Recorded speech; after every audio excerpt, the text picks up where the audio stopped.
Okay, today we'll be discussing about transaction command in Splunk. Okay, so transaction command we use to find the transactions from our raw event data. Okay, that meets various constraints. So now let me explain what do I mean by transaction. Okay, so suppose let's say we are doing online shopping, right? So these are the various activities we do, right? We view products, right? We view products, then we add to cart, right?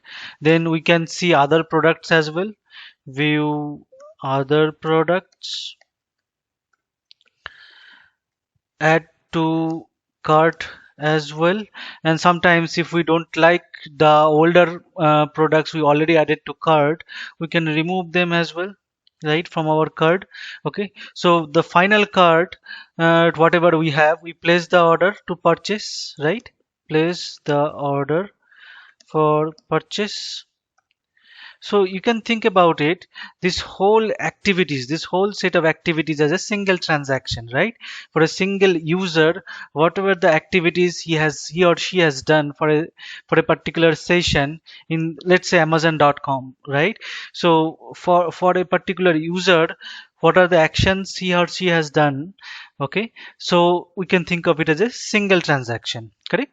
So the transaction command is used to find this kind of story from the raw events. Okay, now if you think about it, for each and every stage over here, the application can generate log files, right?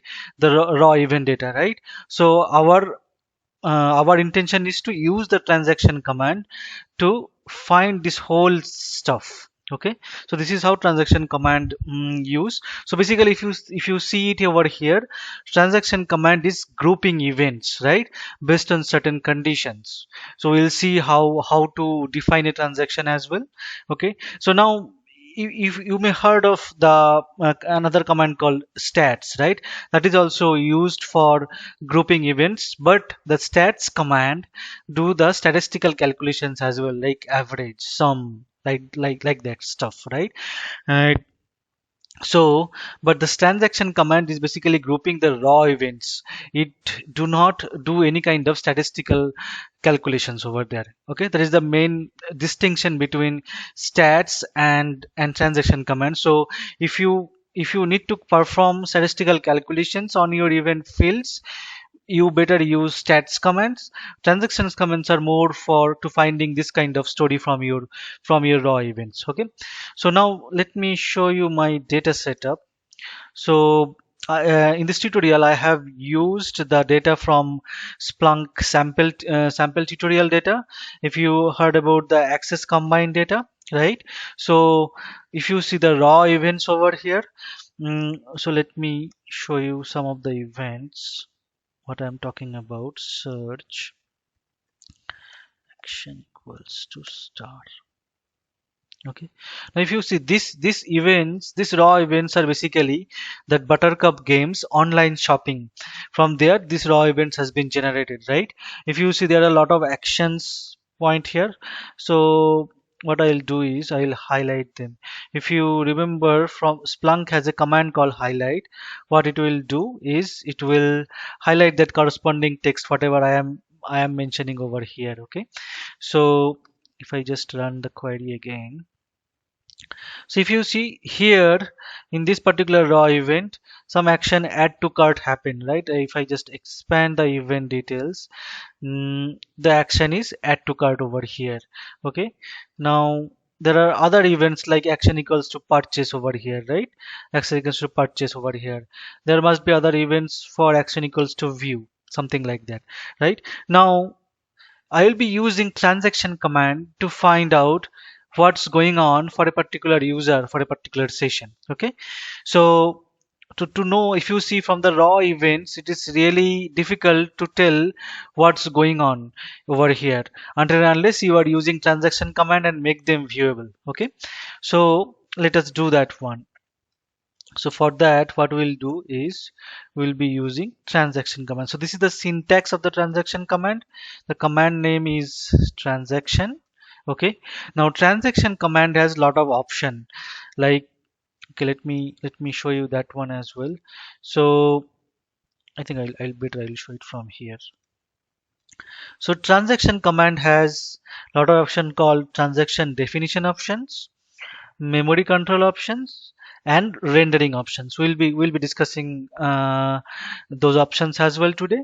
So first let us start with transaction definition options. Okay, so now the transaction command need the field list by which you will be grouping events. Okay, so for this one, let's say I want to use, I'll be using this one, session ID, okay, and the client IP. So that means I am trying to find out for a particular client, that means this IP address, okay, and for a particular session, okay, all the transactions which starts with view.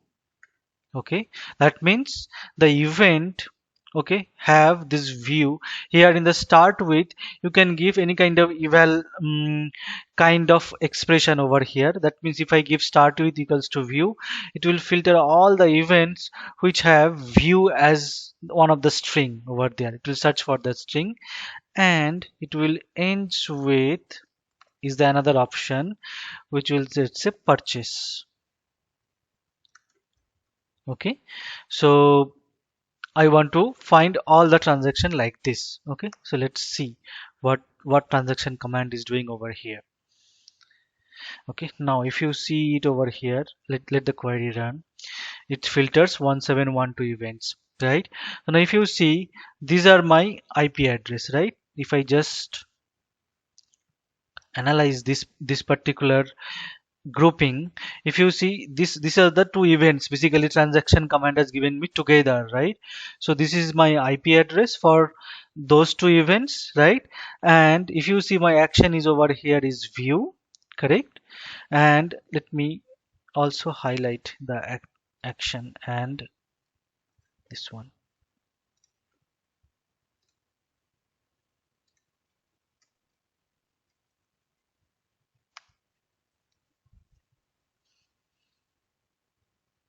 Okay, now if you see in this particular grouping, the action is view and the action is purchase. So these two events it's grouped together for this particular IP address. Okay, and we have client IP and the session ID is this one, right? 099, correct?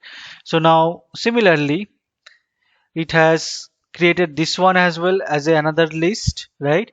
So if you see for this particular IP, this is the action, and this is based on this action and based on this IP address and based on this session ID, it created another transaction like this. Okay, so this it has done. Now if you see, there are a couple of things to notice over here. Okay, the underscore time.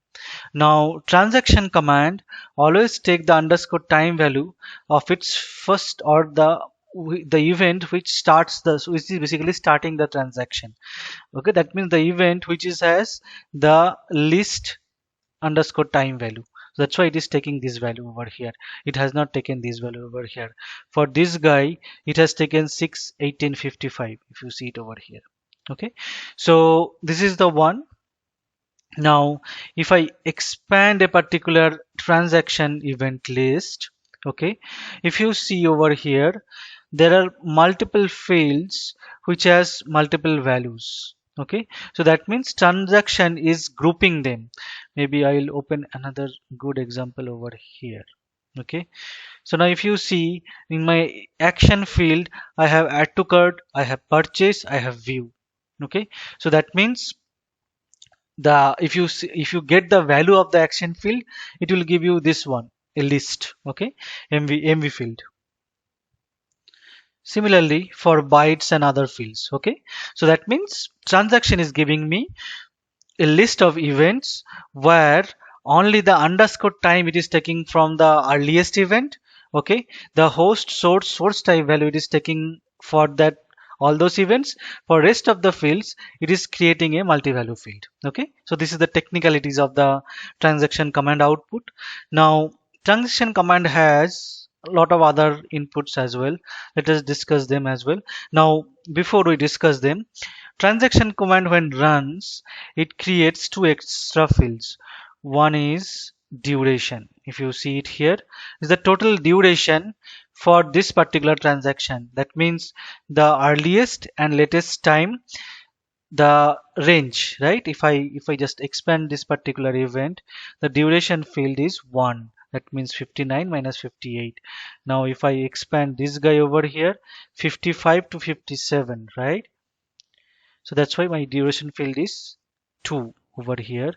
Okay, so similarly, apart from duration field, it also creates another field called event count. Okay, so the event count fields tells me how many events are there in that particular transaction. Okay, so now for this guy over here, the event count is 2, right?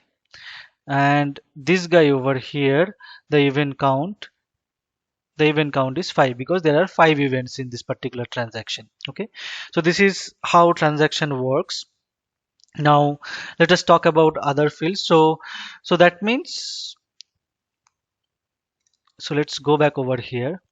Let's talk about the keep orphans field. Okay, so input. Now by default, transaction command do not include those events which are not part of a transaction at all.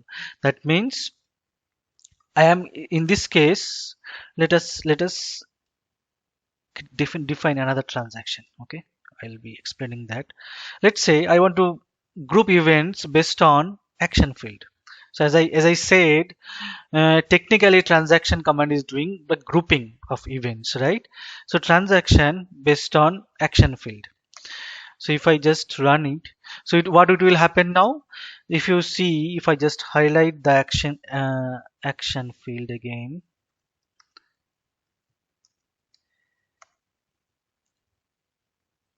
Okay, now if you see in this particular transaction, all actions are same, like purchase. This is because I have given the action field as a transaction field list. That means it will all group based on that particular action field value itself. So that's why all of these events are have purchase events, all of these events are add to cart events, something like that, right? So now if you see total, I have 22 events. It has given me, right? So now I want to keep orphan. I want to demo the keep orphan, right? If I say keep orphans equals to true, by default it is false. Okay.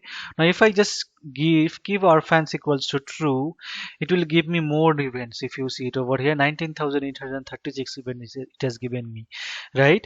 And if you see the events over here, this particular events, it do not have the action field at all. It do not have the action field at all over here, right? So that's why by default the transaction command do not include it in its output. But if you give keep orphans equals to true, this event will also get included in the output. Okay, so now if I just to see those 22 events it was giving me before, what I'll do, search action equals to star. That means I am finding all the events where I have my action field value. Okay, so now it will give me those 22 events here, right? And if I just expand it, okay, so now if I just see the action field,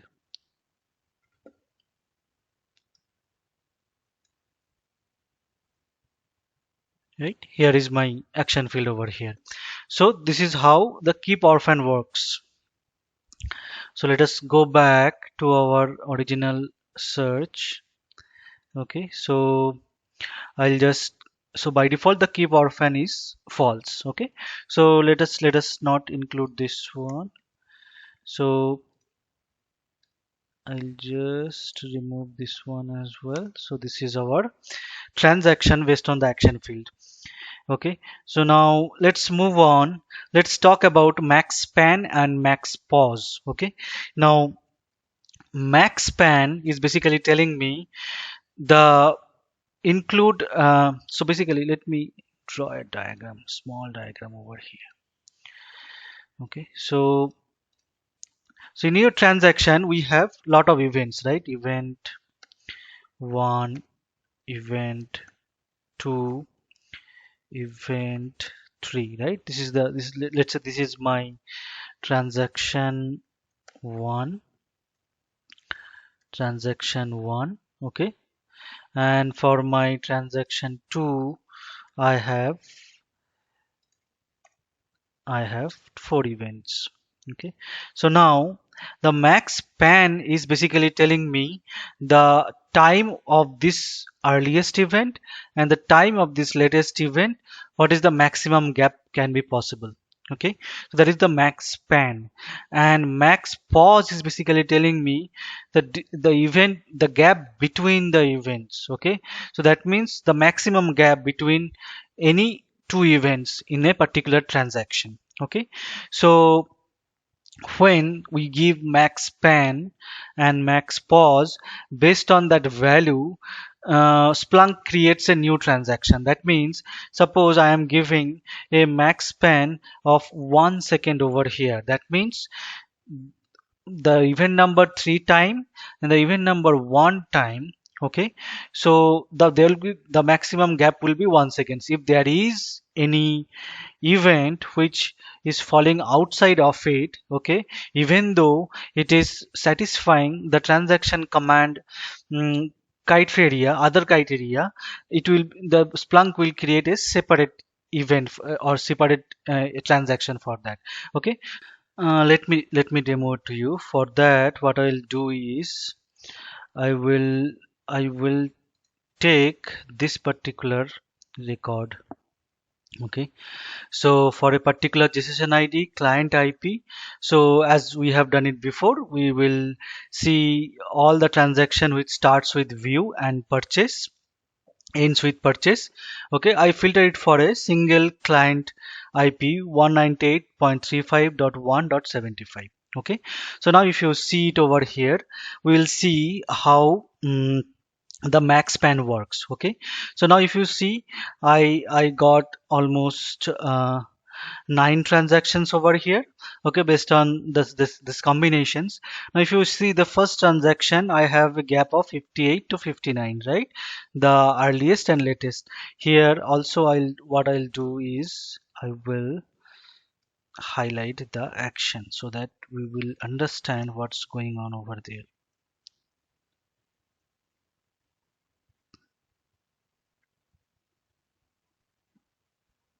Okay, so here my action is view, action is purchase. Okay, here my action is view and action is purchase. Now if you think, if I just give max span equals to 1 second, what it will do? So basically it will find all the events, okay, in this particular index. Okay, then it will group them based on JSession ID and client IP. Okay, and it will also apply this condition, they all starts with view and ends with purchase. Also it will make sure the event spans, total event spanning will be 1 second. That means the date and time for the earliest event and the date and time for the latest event, the maximum gap will be 1 second. So if I just apply this and run this query, so what will happen? If you see it over here, it now given me three transaction only, because it's only for these 3 records all the conditions are satisfying. Action equals to view to purchase, action equals to view to purchase. Okay, then the gap is 58 to 59, 38 to 39, 16 to 17. So this is how max span works. Okay, so now max max span has another counterpart called max pause, right? So max pause means, as I said, the gap between the events. Okay, so that is also you can mention over here. Okay, I'm just giving 1 second here as well. So it will apply, or it will also again it will give me three events only, because here my event gap between events is also 1 second over here. Right now if I just remove this one, so it will also pull up all the events in a transaction which satisfy these two conditions, as well as they have 1 seconds of gap, if you see it over here. Okay, each and every event has 1 seconds of gap maximum. Okay, it can be less than one as well, but maximum gap should be 1 second. Same concept applies for max span as well. So this is how the max span and the max pause works. Okay, now there is another called max events. So max events determine how many number of maximum number of events can be present in a transaction. Okay, and if you see it over here, I have five events over here in this particular transaction, right? So if I just give max events equals to 2 only, okay, so it will only pull 2 events per transaction. Okay, and rest it will create a new transaction when this particular 2 events already it's created. It will create a new transaction for that. Okay, now whether in the new transaction will those events will be eligible for new transaction or not, that depends on other criteria as well over here. Okay, so that is also important. It it's not like if you have a transaction with 5 events and you have give max events equals to 2, Splunk will not split up based on 2 and 3. It will also apply the other conditions over here, so that the final events in the transaction will have all these conditions satisfied. Okay, you have to remember this one as well. Okay, let's move on. Let's talk about some of the memory control options in transaction command. So one of the important is the keep evicted. Okay, so now what is evicted transaction? Now if you see it over here, okay, so for that what I'll do is I will copy this, the same trans okay, let's remove from here only, it will be easier. Okay, so this is our initial transaction we started with, right? So we started with view and ends with purchase, right? Now this could happen that for a particular user, right? So let me go back to the same concept we discussed before over here, right? For a particular user, he or she can view lot of products, add to cart but not purchase. Okay, so and I have given starts with view and ends with purchase. That means I am only interested in those transactions which end up in purchase. Okay, so now if these conditions are getting satisfied, that means users viewed and purchased the product, we called a complete transaction. Okay, now if it is not a complete transaction, that means on one of these phases are not present in a transaction, we call it evicted transaction. Okay, by default Splunk do not keep those evicted transaction, but if you need those evicted transaction as well, you can, there is an input called keep evicted. Okay, keep evicted equals to true.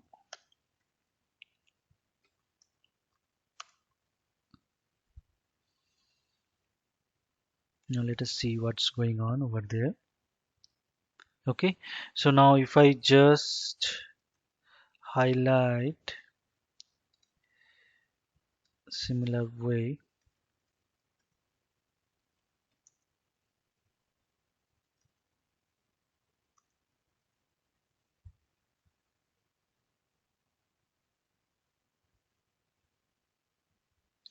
okay, now if you see it over here, this particular transaction, okay, has only add to cart over here, there is no purchase over here. Okay, this particular transaction has add to cart purchase as well. Okay, so now how to determine whether we are dealing with evicted transaction or not?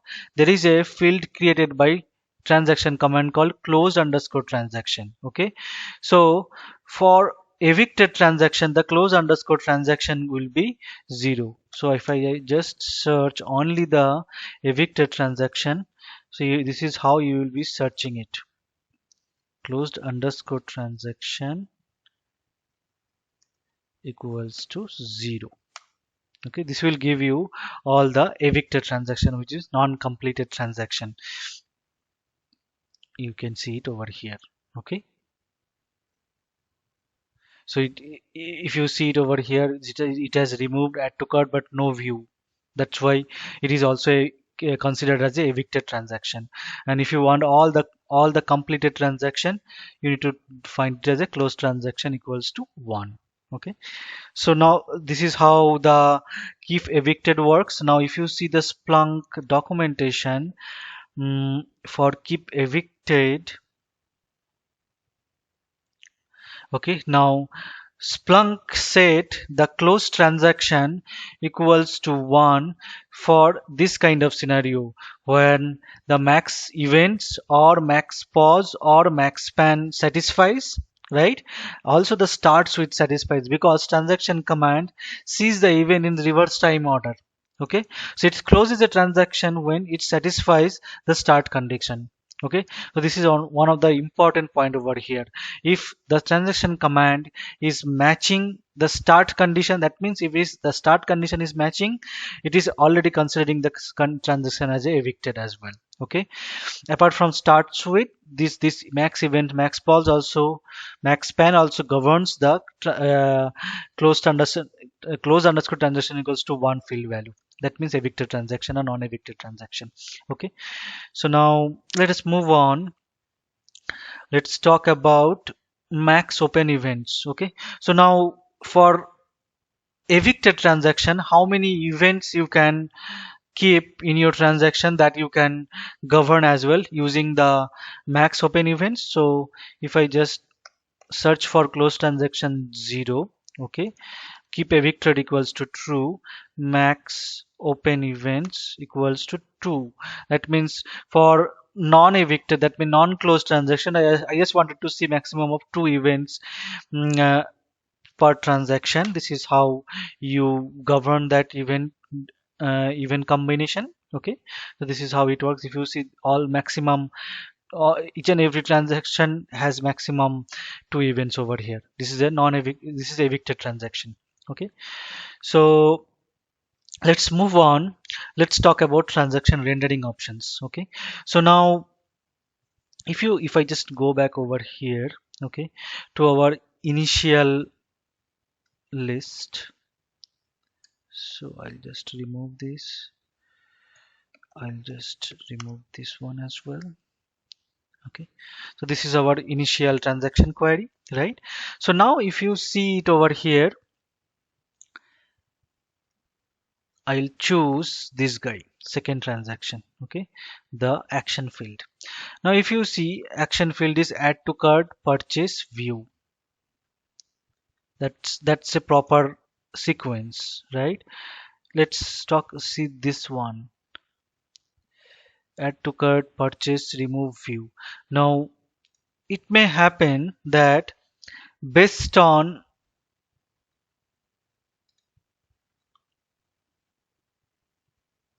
if you see this particular transaction over here, right, it is saying add to cart purchase view, right? So it may happen that for the same product, and if I just see the same item is 21, the purchase that the item ID is 21 over here, and item ID is 21 over here, purchase, right? So that means the item ID 21 has been purchased, had been add to cart, and it has been purchased as well. Now the view is item ID 26, if you see it over here. Now there are a lot of transaction rendering option like this one. If I just say mv list, Okay, mv list equals to true.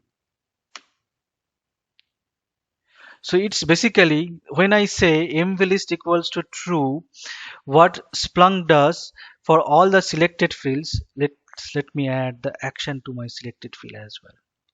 Okay,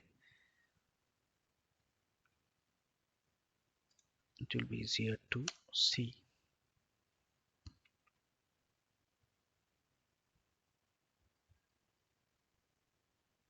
Okay, now if you see, if I give mblist equals to true, the default rendering of Splunk changes. It included this type of rendering as well. For all the action value, what are the different values? Okay, it it listed down over here. Similarly, for host, source, and source type fields, it does only for the selected fields only. Okay, so you can add any of the field to these selected fields and do this particular rendering with mvlist equals to true. Now if I say mvlist equals to false, okay, let's first discuss this.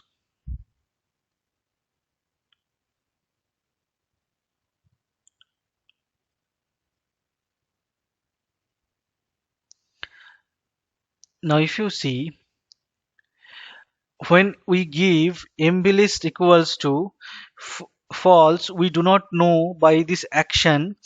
Until unless we are seeing the event, we do not know by these actions are time wise, chronologically placed or not, right? That means we do not know which action performed when earlier, which action performed later. Okay, so mv list equals to true.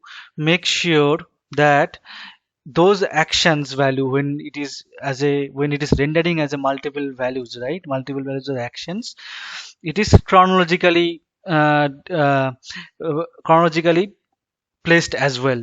Okay, so that means it is always give you the latest action. So suppose if you see it over here, the first event has, this is the most earliest event, right? This action equals to view, and the latest events has action equals to purchase as well, right? So this is how it will chronologically define. And if you see the third event do not have any action field over there, right? That's why it is giving you null. Okay, now if you want to give any other string apart from null, so there is another input called null string. Okay, if I just give not defined here, if I just give not defined here, okay, so for the null it will come not defined. Okay, this is how the null string input works. We talked about this. Now there is another two inputs called delim and mvraw. Now they both used together. So first let's say mvraw. Okay, if I just give true, this default rendering will be changing. If you see now, for each and every event it is having a new line, right, as a separator between events. If I give mvraw equals to true, so it will, all those events will be clubbed together as a raw event. Okay, if you see that new line gone. Okay, previously used to have it over here, right? Now if I just give now delin equals to some string, based on that string the event delimiter will be happening. If I give something like this, okay, so this is just the rendering, how Splunk will render the transaction command output. This is happening. So if you see now, all these events will be delimited by this guy, okay, over here. So this is also you can do it. Now transaction command, whatever options you are giving it over here, either transaction definition options, memory control options, or transaction rendering options, you can also specify in a transaction type.conf file. Okay, let me show you transaction type.conf file. As like other conf files, you can create a stanza over here and give those inputs over here. So you can maintain this in your app bin folder, sorry, in a default folder or local folder. So I just created that transaction types.conf file, and I put it in Splunk app search app local folder. Okay, transaction types.conf. So that's very small thing I have given. This just the start with and the ends with option. And now this is how you run the transaction command with transaction type specified in a conf file. You'll give name as an input, the stanza name over here in the transaction types.conf file. Okay. So if I just run this, so this transaction command will run based on JSession ID, client IP, then starts with view and ends with purchase. Similar way. Okay. So this is how you can mention this one as well. Now, if you give, let me go back over here. If you give some option over here, but also you are giving option the same option over here as a start, some similarly starts with something like this. Okay, starts with, so this starts with will override whatever you have defined in transaction types.conf. So you have to keep remember this one. Okay, so this is how the whole transaction command works. And we talked about different kinds of options you can use, uh, use with the transaction command to render it properly and see, to analyze what's going on with different transactions in your system. So transaction commands are very useful to find out related events, to find out find out a story out of your events basically. Okay, hopefully this is helpful to you guys. See you in next video.